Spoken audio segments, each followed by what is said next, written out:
Assalamualaikum warahmatullahi wabarakatuh. Kembali lagi di Tengkuruk Channel. Apa kabar kalian yang bertandang kecil ini? Selamat datang saya ucapkan. Dan sebenarnya untuk kali ini saya akan react hubungan Indonesia dengan Rusia ya guys. Jadi bila saya tengok video, saya ternampak satu channel ni daripada Tribun News ya. Dia punya tajuk, survei menunjukkan jika warga Indonesia dukung invasi Rusia ke Ukraina, inilah dampaknya ke depan.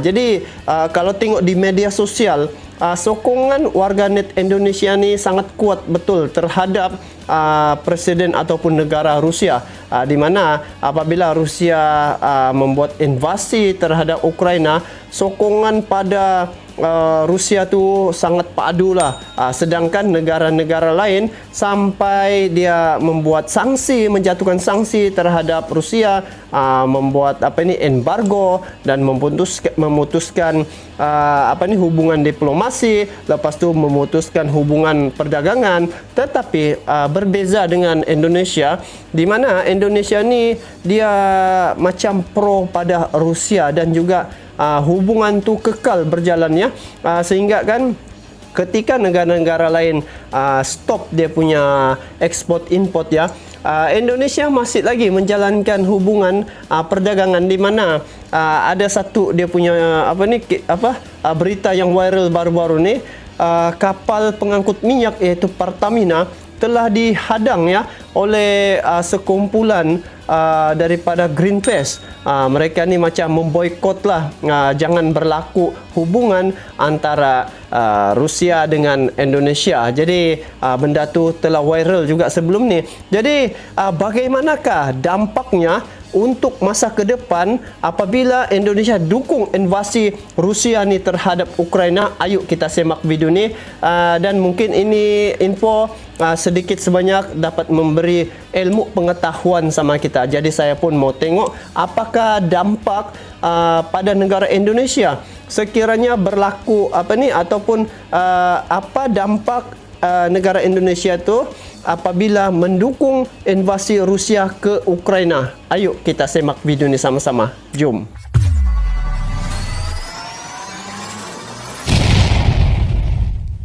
Hingga kini serangan Rusia terus meluas ke beberapa wilayah Ukraina lainnya, termasuk di wilayah ibu kota Ukraina. Namun banyak warga Indonesia yang mendukung invasi Rusia ke Ukraina itu lantaran beberapa hal. Apakah nantinya akan ada dampak yang akan dialami Indonesia seusai mendukung Rusia? Seperti diketahui, Rusia resmi menginvasi negara tetangganya Ukraina sejak Kamis 24 Februari 2022. Invasi Rusia dimulai di wilayah Donbas, Ukraina bagian timur. Para pemimpin dunia beramai-ramai mengecam Vladimir Putin atas langkah Rusia menginvasi Ukraina. Sementara itu Indonesia memilih sikap tak berpihak dengan Presiden Jokowi.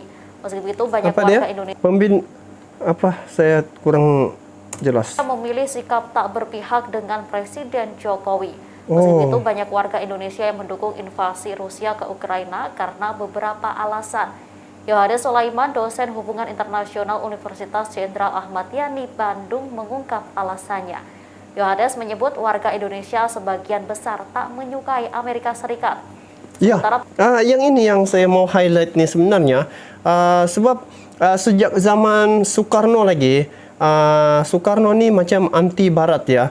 Dia tidak mau budaya Barat itu masuk ke negara Indonesia. Sebenarnya itu yang zaman Soekarno, dia ni betul-betul dia anti pada Amerika ataupun Barat lah guys. Dia tidak mau masyarakat Indonesia ni terpengaruh dengan sentimen ataupun elemen-elemen ataupun budaya Barat tu masuk ke Indonesia.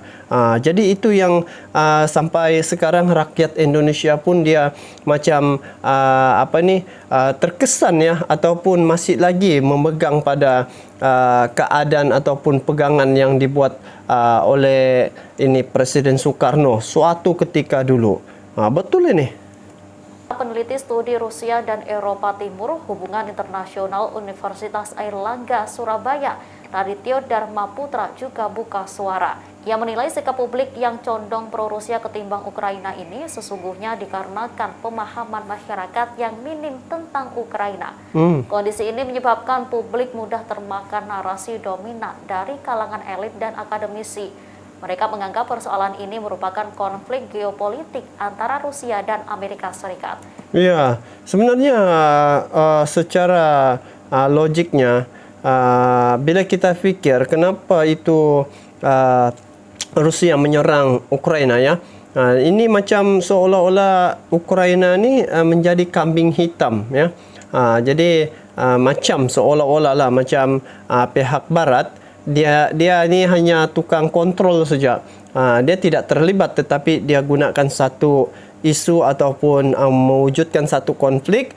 Lepas tu yang berperang Ukraina dengan Rusia. Jadi dia relax, santai. Begitu.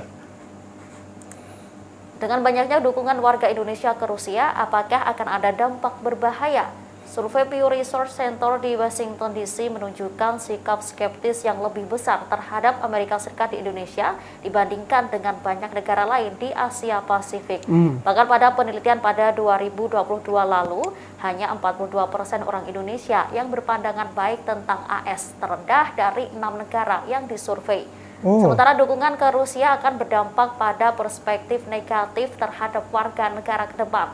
Dampak negatif itu terkait hubungan internasional, khususnya di Amerika Serikat dan juga Barat.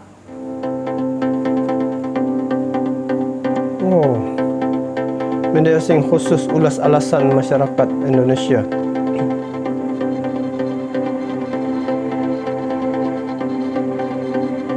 Dampak Indonesia pro invasi Rusia. Ini di mana nih? Ramai juga lah. Ini Vladimir Putin. Ini dia buat pengumuman hari itu. Siapa-siapa yang macam menghalang dia bermakna musuh kepada negara Rusia. Demikian informasi kali ini. Nantikan informasi terbaru lainnya hanya di kanal YouTube Tribun News. So guys, jadi ini bermakna dampaknya untuk ke depan tu sebenarnya kita lihat dari segi historis lah ya guys. Hubungan Indonesia dengan Rusia sejak zaman pemerintahan Soekarno lagi telah terjalin sekian lama ya. Tetapi apabila kisah-kisah yang lampau ini mereka imbas kembali, banyak bantuan-bantuan yang diberi oleh Rusia kepada negara Indonesia ya, antaranya dari segi bantuan ketenteraan, militer dan juga kapal perang ya, yang terbesar, antara terbesar di dunia, dibagi kepada Indonesia untuk memerangi Belanda ketika itu. Dan inilah yang menyebabkan jasa Rusia itu sampai ke hari ini diingati oleh generasi sekarang ini, oleh masyarakat Indonesia. Jadi untuk ke depan tu rasanya untuk hubungan kesan daripada sokongan Indonesia terhadap Rusia ni kan rasanya tidak ada halangan yang begitu besar. Tetapi bila kita tengok, apabila hubungan Indonesia dan Rusia ni tambah baik, maka dia punya manfaat sangat banyak disebabkan Rusia dengan China ni adalah sahabat baik. Jadi Rusia dengan Indonesia pun sahabat baik. Jadi apabila ketiga-tiga negara ni macam bergabung, maka masalah di Laut China Selatan rasanya akan mudah untuk diatasi ya. Dan telah terbukti sekarang kerjasama Rusia dengan Indonesia untuk penggalian minyak di Blok Natuna itu telah menyebabkan pihak China pun sudah kurang untuk macam masuk ke kawasan Blok Natuna. Jadi itulah kelebihan apabila memihak pada negara Rusia bagi pandangan saya lah guys. So bagaimana pandangan kalian terkait dengan dampak terhadap sokongan invasi Rusia terhadap Ukraina ni? Kalian bolehlah komen di bawah. Jadi itu saja untuk kali ini. Kita bertemu lagi di video akan datang. Sampai jumpa lagi. Assalamualaikum warahmatullahi wabarakatuh.